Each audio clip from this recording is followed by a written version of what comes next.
It's not easy, but once again, you know, I'd do anything for Brian, anything. It takes Jose Bravo about 2.5 minutes to get Brian out of the car and into his wheelchair. This is my son,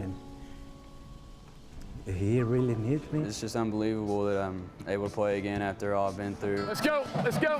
Nobody ever thought that I'd be playing again, including myself.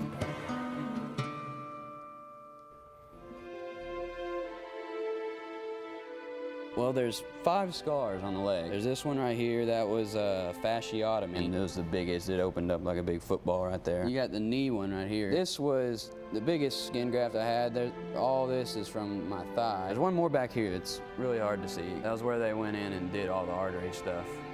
You don't think much about walking until you watch someone with cerebral palsy walk. You know, I probably take 2 to 3 steps to your 1 step. They broke the mold when they made him. Shields is 78 years old and accurate with a slingshot. God, I made this when I was 8 years old. He did trick riding on horses into his 70s. This is later, 70, 69, 70, 71. He does hundreds of push-ups and pull-ups every day. You want to do 10? But we'll get to that later. She wanted to get a CAT scan, but couldn't get approval from her insurance company. Me and BB were both going hard at it. Literally, it felt like a train hit me. We never have collisions.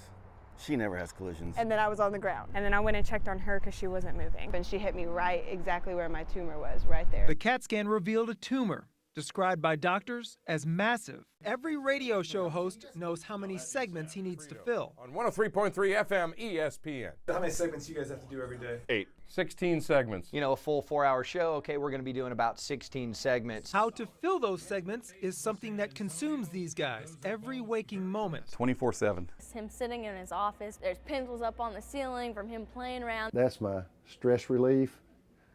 All of my pencils sticking up in the ceiling. Coach McKinley says that when the women's game ends, he needs to take a moment and refocus and get ready to coach the men's team. After all, it is the first time he's coached them since 1995. One more. Sometimes what looks to be your toughest moments in coaching are your building moments. But this season came with the biggest building moment of Coach Cox's life. You think, oh, I can imagine what they feel like.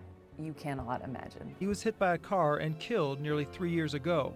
And these kids have learned, you know, a lot more than what I think high school kids should have to learn at an early age. But they're all going to be better for it. Golf is his passion. That passion has become his mission. Just under $600,000. My goal is to raise $1 million. And he will do it one step at a time. Everyone who knows Coach Shields has a story about him, and now I do too. Early in the interview, I asked him a question, and his answer was as long as I've ever had in my career. He talked without stopping for nearly 25 minutes. We had a boarding log cabin, so I never did drink or anything. When we moved into Plano, the population was 2,100 and something. I mean, I was a country bumpkin. I had a chance to go with the Dallas Cowboys.